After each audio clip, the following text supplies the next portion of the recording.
Si vous prétendez quoi que ce soit en justice et que la partie adverse n'avoue pas ce que vous prétendez, vous devrez prouver ce que vous dites.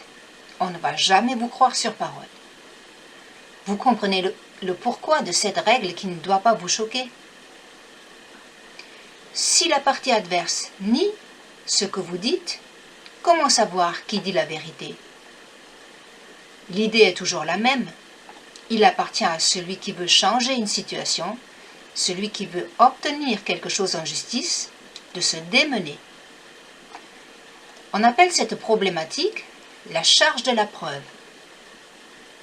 La charge de la preuve pèse avant tout, par principe, sur celui qui prend l'initiative de l'action en justice. Par la suite, au cours de l'instance, la charge de la preuve peut varier. À chaque fois qu'un plaideur affirme un fait positif, on attend de lui de le prouver. Mais le défendeur peut aussi tout simplement se contenter de nier. Des présomptions vont avoir une incidence sur la charge de la preuve. Question. En droit pénal, il y a une présomption que vous connaissez certainement. C'est la présomption d'innocence. Il appartient donc au procureur et ou à la victime de prouver la culpabilité de la personne prévenue d'un délit ou accusée d'un crime.